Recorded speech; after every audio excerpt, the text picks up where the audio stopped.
sóis, e todas com velas acesas, com flores colocadas e santos da sua devoção.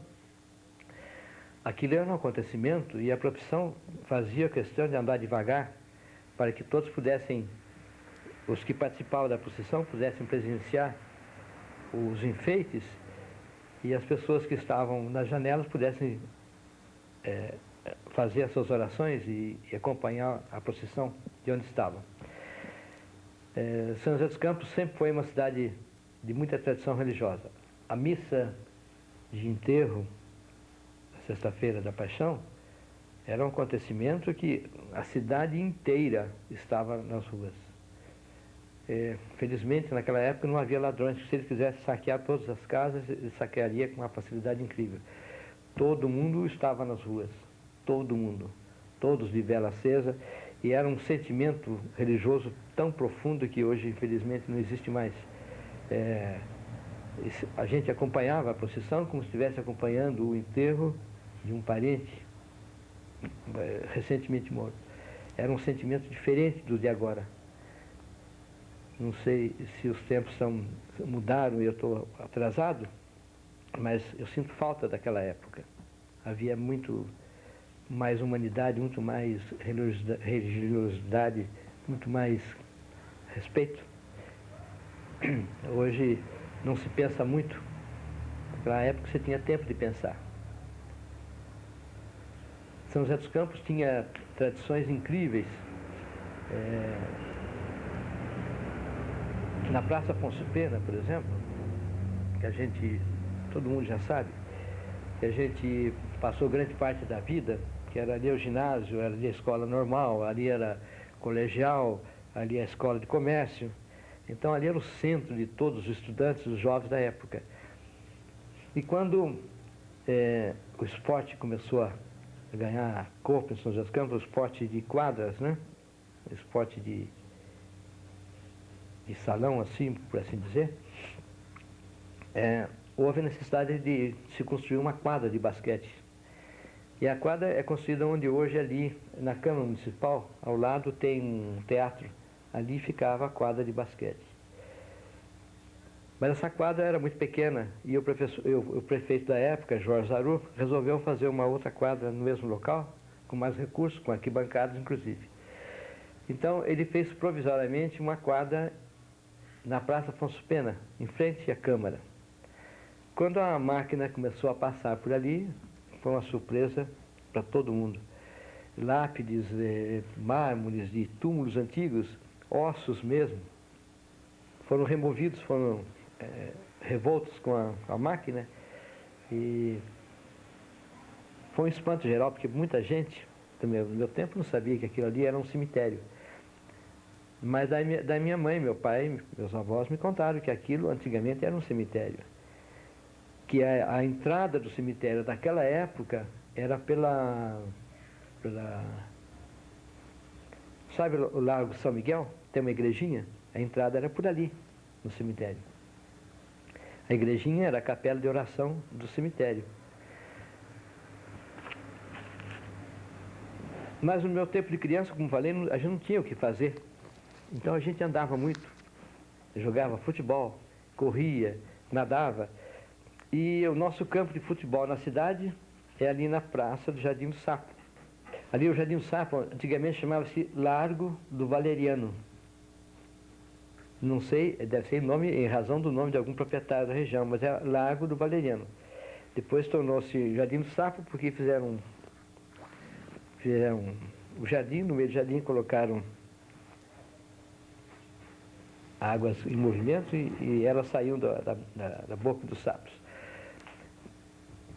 A Rua 7 de Setembro, meu avô dizia, aquela rua era a Rua do Fogo, porque era a rua que as pessoas saíam para encontrar as namoradas, para namorar. Então era a rua principal, porque a Siqueira Campos tornou-se uma rua de comércio, né? E a Rua 7 de Setembro era a rua da grande concentração de moços da época que namoravam e marcavam encontro, então ficou sendo a Rua da Agitação, a Rua do Fogo. Essa rua era mais importante do que a Rua 15 de Novembro, a Rua 7 de Setembro. por causa da implantação do comércio. Ali na Rua 7 de Setembro e Rua Siqueira Campos, eu ainda me lembro de armazéns antigos na Rua Siqueira Campos, a Fortaleza do Luiz Gonzaga Teixeira Leite e do Ismael Santana, era um armazém. Depois tinha ali mesmo o armazém dos Figueiras. Ali na Praça da Preguiça, João Pessoa, tinha um grande armazém do seu Adelino. Os antigos devem se lembrar. O armazém do seu Adelino é onde hoje é o Banco Mercantil do Estado de São Paulo. Ali era o armazém do Adelino.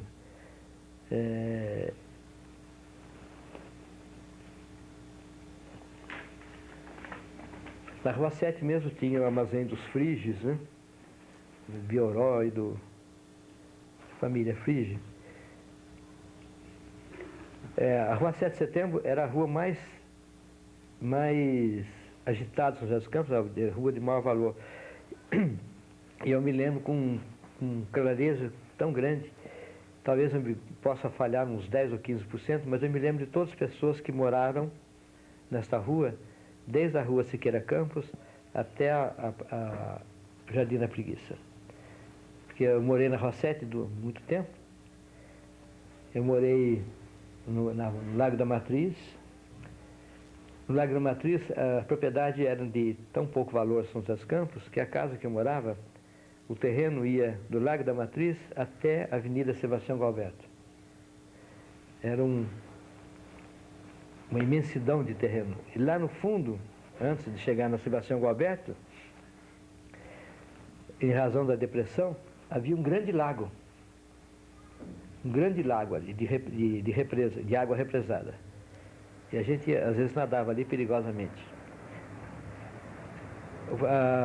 Ali na praça do Lago da Matriz, existia um armazém na esquina que teve grande agitação em 1930, por ocasião da Revolução. Haviam dois partidos, PRP e PC. Não é Partido Comunista, é Partido Constitucionalista, né? E Partido Republicano Paulista, se não me engano. E esse armazém era do Braulino de Melo. E me lembro que vendia, por ser São José dos Campos, uma cidade tipicamente rural, vendia-se muito facões, né? Na ocasião da Revolução, eu me lembro do desespero do proprietário, que ele não tinha mais nem um facão, nem uma faca para vender. Todo mundo se amava de faca e facão. Era meio bravo naquela época. Esse armazém mais tarde tornou-se um posto de gasolina do Henrique Mudar. E hoje é uma casa que vende calçados, parece que é o DIC, não sei bem. Mas falar em posto de gasolina, ali no Maitá, onde hoje é o Banco do Estado de São Paulo, a Praça Afonso Pena, também existia um posto de gasolina, que mais tarde foi adquirido pelo Henrique Mudar, mesmo Henrique Mudar. São José dos Campos era tão fantástica, tão tradicional, tão romântica. Eu me lembro da primeira agência que vendia automóveis em São José dos Campos, do Pedro Perrelli. Ele vendia carros importados da marca Ford. E era ali na esquina da Praça Cônigo Lima com a 15 de novembro, onde tem aquela casa de...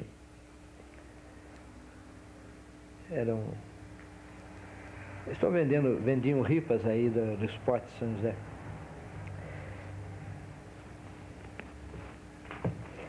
Ali onde é o Banco Bradesco, todo mundo se lembra, onde é o Bradesco hoje, foi uma residência importante de família tradicional São José dos Campos, da família Ricardo, uma casa antiga, tradicional. Mais tarde passou a ser a residência do Dr. Dória, depois um clube e depois vendido para ser banco.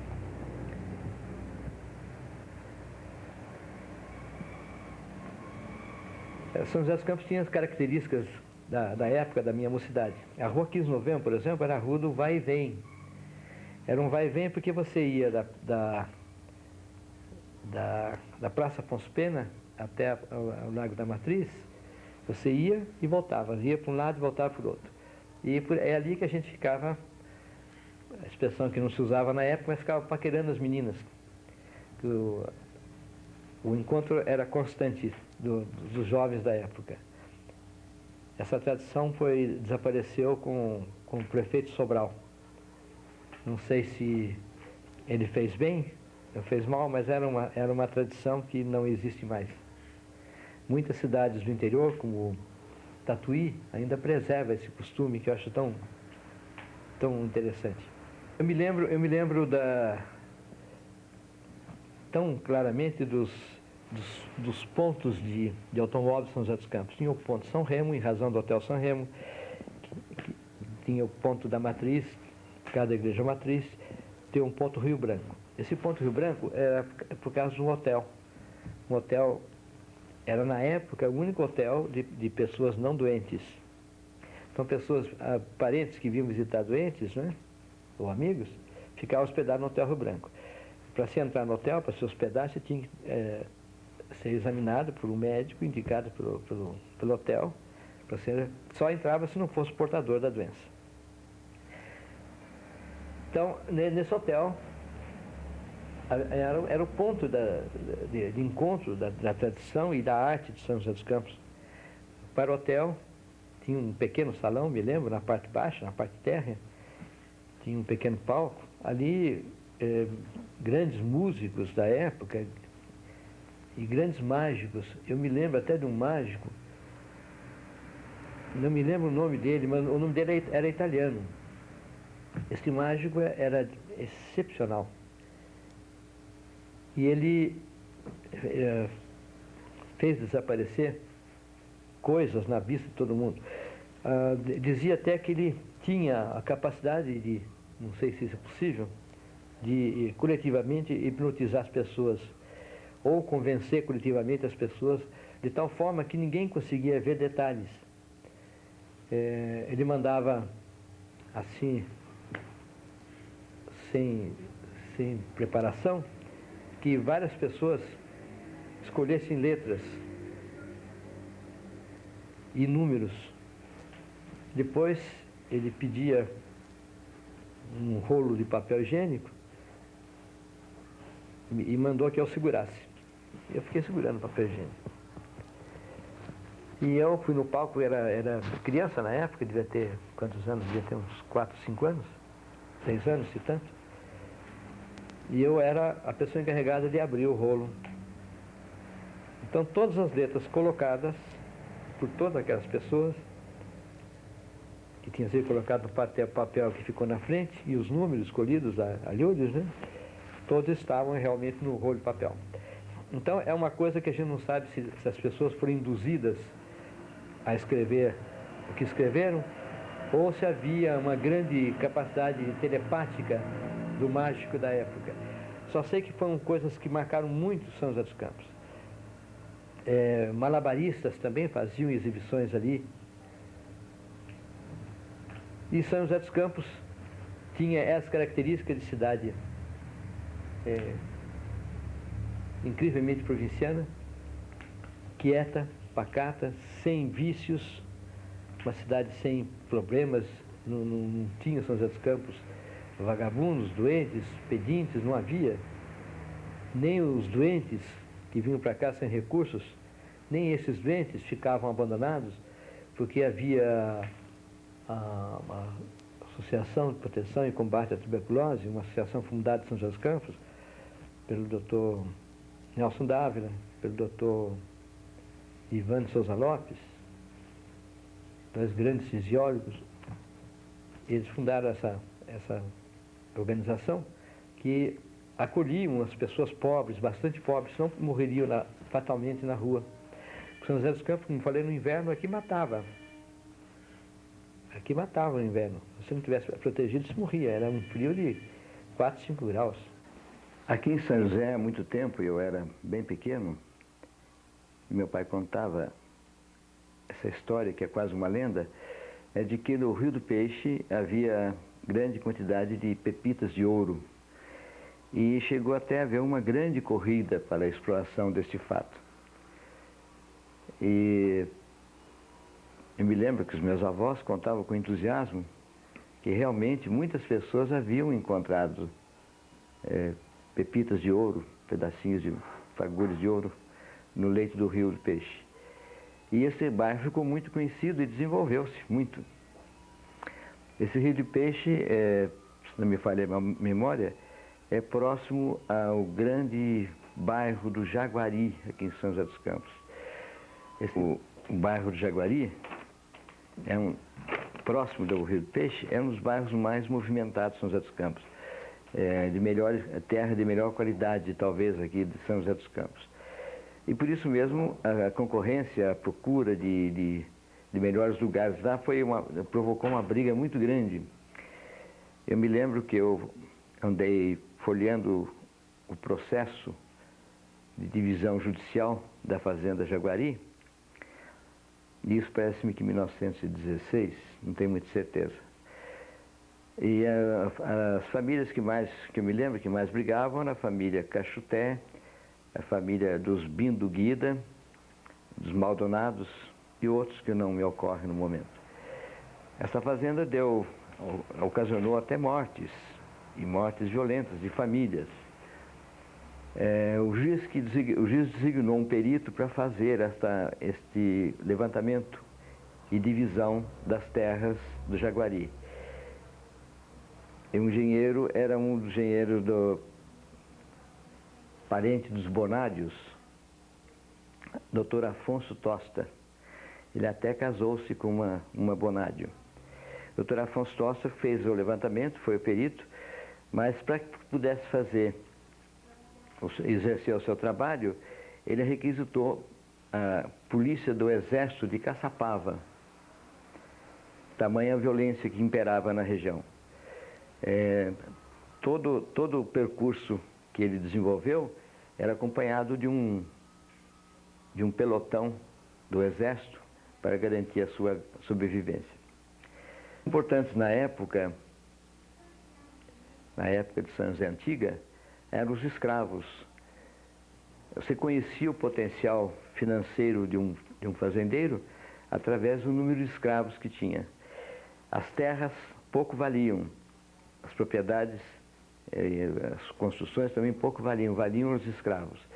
De tal forma que os filhos herdavam, os escravos, Benedito, Sebastião, o filho desse fulano, o filho daquele outro, e os escravos eram de um valor inestimável naquela época.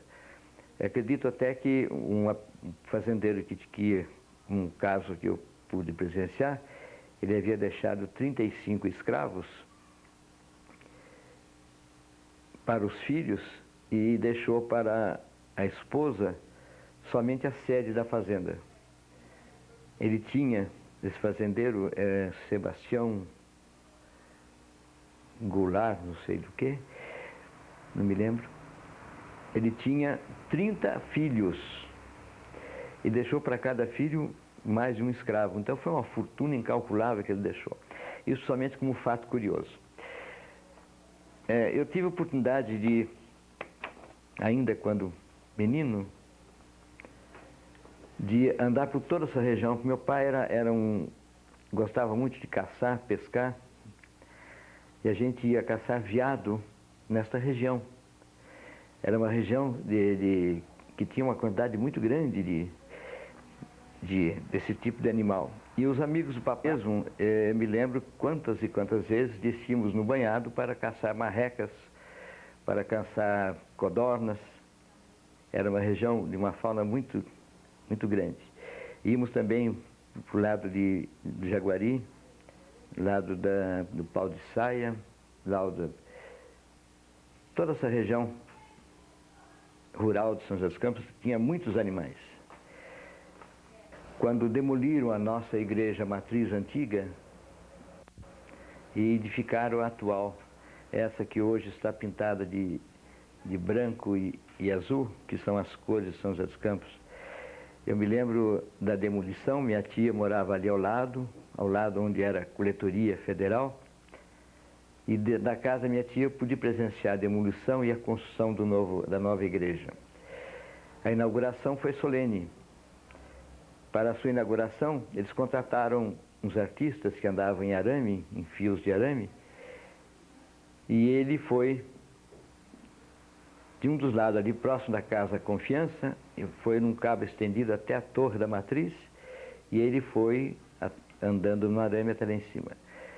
E quando ele chegou lá, ele acomodou a imagem de São José, que tinha sido içada através de um guindaste, ele que acomodou a imagem que ainda está lá, a imagem de São José, padroeiro de São José. Isso marcou muito a história da Igreja Matriz de São José. Foi inaugurada pelo padre José de Fortunato Ramos, meu antigo professor de francês e latim. O São José veio trazido pelo Bonilha, era o Banco Comercial do Estado de São Paulo. O Bonilha sempre foi uma pessoa de muito prestígio no banco, e quando possivelmente adoeceu, abriram em homenagem quase que a ele uma agência em São José dos Campos, e ele foi gerente aqui. A casa dele, o banco era ali na Praça Cônego Lima e nos fundos a casa. A esposa do Bonilha, isso é um fato muito interessante e pouca gente conhece, a não ser a própria família. A esposa dele foi afilhada de batismo da princesa Isabel. E eles têm filhos aqui em São José, que eu saiba, 2 filhos. Bonilha tem 2 filhos vivos aqui em São José. Uma é Maria Aparecida, de Abreu e Silva, e eu tive a oportunidade de ver em sua casa relíquias da São José antiga, da São José quase que imperial. Não sei se o império predominou aqui, mas Princesa Isabel, com certeza, eu vi numa fotografia tendo ao colo a mãe da Maria Aparecida, da Aparecida Pontes de Abreu e Silva. O outro irmão dela, vivo ainda, ele é aposentado do Estado, é Francisco de Penaforte Mendes de Almeida Pontes, nome comprido, né? Conhecido intimamente como Peninha, era nosso amigo de infância.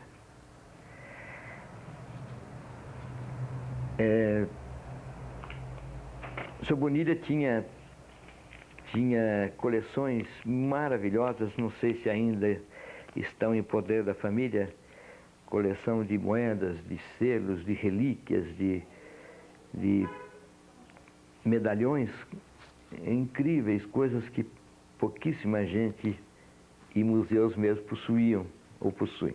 Eu me lembro da São José tão antiga. Eu tenho uma história para contar que eu não deveria contar, mas eu vou contar. Eu tinha mais ou menos 4 anos e meio de idade, talvez menos de 5, e o papai instituiu no Grupo Escolar Limpo Catão o primeiro grupo de escoteiros em São José. E ele trouxe de São Paulo uma pessoa, o senhor Orlando, para ser o primeiro monitor. Então formou-se um grupo escolar, e a primeira bravura no grupo escolar formou-se o escoteiro, e a primeira bravura dos escoteiros foi, nós fizemos um passeio a Caraguatatuba. Mas Caraguatatuba era tão precária que do alto da serra até a cidade não havia estrada. Descia-se a pé por picadas, tinha mais caminhos a cavalo. E eu, por ser o mascote dos escoteiros, eu desci montado num burrequinho, que era o que ele deveria levar, que durante o desfile na cidade, colocavam sobre ele 2 caixas laterais com a cruz vermelha, que seria a nossa ambulância, o nosso carro de medicamentos. Pois é, a gente ia de caminhão até o alto da serra, aproveitava os caminhões que iam buscar banana ou carvão, a gente descia, acampava, demorava quase um dia inteiro para descer. Quando chegava em Caraguatatuba não se via quase nada, a cidade era precaríssima. Eu me lembro que nós dormimos lá, numa antiga fábrica de conservas de peixe, que hoje é a pensão da Binoca. Tudo cimento, um cheiro terrível de peixe, que nós voltamos impregnados. Mas esse grupo de escoteiro, mais tarde, teve com um grande entusiasta, que era o monitor, foi o Benedito Matarazzo, filho, nosso falecido deputado Matarazzo. Na minha opinião, um político de maior projeção e que maior projeção deu a São José dos Campos. Ele foi muito homenageado em São José dos Campos, mas eu ainda acho que as homenagens que lhe prestaram ainda são bem poucas para aquilo que ele fez para o São José. Se você for analisar pelos decretos estaduais, quase todas as escolas de São José dos Campos, que têm os nomes das pessoas ilustres, Estevão Ferri, Feliz Savastano, Mário Ferri, Durvalina, que é a minha tia também, todas essas pessoas foram homenageadas pelo Matarazzo, dando o nome nas escolas. Quando nós voltamos dessa excursão, foi uma coisa memorável, acho que foi em 1930... Ah, não, essa foi a segunda excursão. Na segunda excursão eu não fui. Em 1935, 36.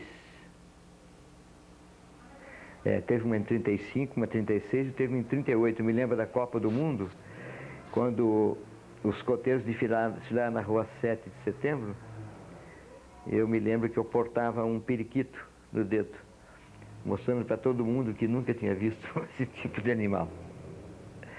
Era muito difícil ir-se a Caraguatatuba, porque não havia estrada. Mas depois, com a abertura da estrada, surgiram os primeiros expressos de prata. Eram os ônibus da família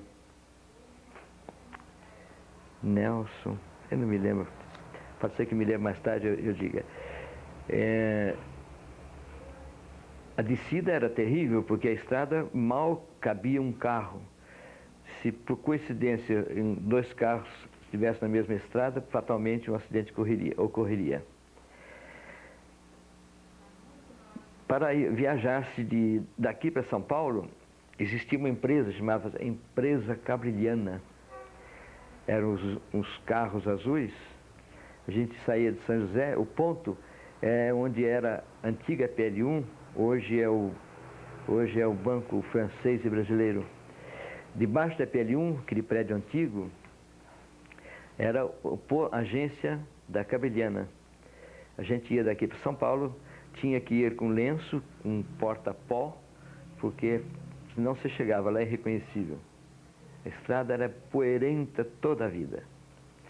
Então a gente saía todo empavonado de paletó, de porta-pó, lenço no pescoço e muita gente de touca, porque o cabelo chegava sujo mesmo. A gente demorava daqui até São Paulo 2h30 de ônibus. Aqui em São José tinha os pontos de automóvel, que eu me lembro, 3, são Posto São Remo, Posto da Matriz, é um próximo do outro, e o ponto Rio Branco. O São Remo conserva, os 3 conservam o nome ainda. O ponto Rio Branco é que ficava próximo ao Hotel Rio Branco de São José dos Campos. E os motoristas da época, que eu me lembro assim com muito carinho, porque eram todos amigos do meu pai, seriam o Léo, o Praiano, o Bispo, o Cristo, o Cornélio, o Praxedes e tantos outros que a gente não deve estar esticando, senão acaba esquecendo e cometendo injustiça. Eram pessoas de família... o Afonso Matarazzo, parente do Benedito Matarazzo. Eu me lembro, ele era vizinho da minha casa. Eu morei numa casa que tinha sido anteriormente a residência do Dr. Ivan de Souza Lopes, um dos maiores fisiólogos do mundo. trabalhou muito tempo com o Dr. Nelson Dávila. Sobre ele já se falou muito, uma das pessoas muito ilustres de São José. E aí a casa dele era vizinha do Afonsinho.